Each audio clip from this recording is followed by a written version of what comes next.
Welcome to Tuesday Tips and today's spoiler alert. Today I'm just continuing the sugary theme and talking about some ways to support our body. You can see some of my absolute favorites here. Anyone else out there? Dark chocolate, red wine, sweet treats, coffee. Any takers? Anybody consume those on a regular basis? So we all know that most of those things, especially in any regular quantities, are not very good for our teeth and gums. So what do we do about that? And oral health is obviously very, very important. I'm going to bash a few notions about oral care. First and foremost, the routine is extremely important. The actual scrubbing twice a day for at least 40 seconds, right? Irregardless of what you use to do that scrubbing with. Second of all, one thing you might not know is chronic oral problems, whether that's cavities or gum issues, root issues, is very strongly correlated to a gluten intolerance. Possibly food intolerance in general, but gluten seems to be the one most studied and most linked. So if you or your children have cavities every time you go to the dentist, sensitivities, unhealthy gums, procedure after procedure with the dentist, consider head over to my hub into the library. You'll get my downloads for a trial period for gluten-free, 2 to 8 weeks, 2-week minimum. 8 weeks is my recommendation, and you can read in the hub as to why. So today though, we're going to talk about what can we do for oral care. So here's my routine.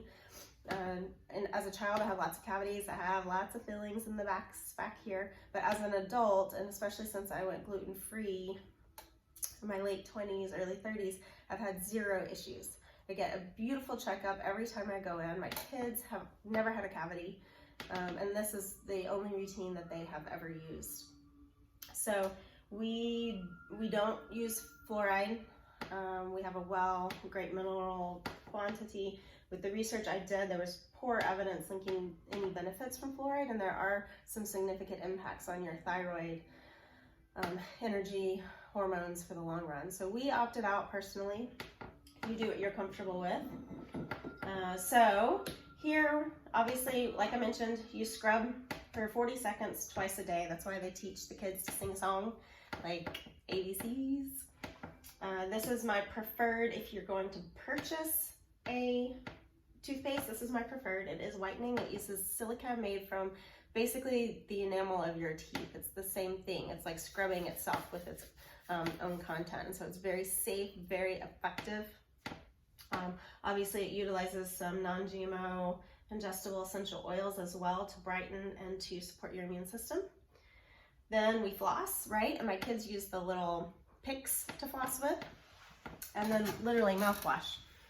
This is how easy it is. This is boiled and cooled water. Literally fill my container up.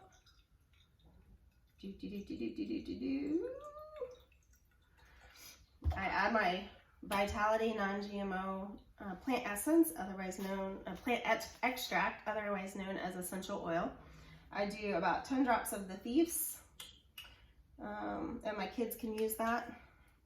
I do about 5 drops of the spearmint and about 5 drops of the lemon. And that supports energy, it supports fresh breath, it supports healthy gums and teeth. Like I said, my kids use it. We just keep this little shot glass around. I do also keep this around in case you do have to have a procedure, or you have a sore throat, or any time of increased need. This is an incredibly potent, amazing, healthy mouthwash. So this is one of those things I always keep on hand, all right? So that's that for today's spoiler alert. I hope you learned something new and can incorporate something different. Talk to you soon.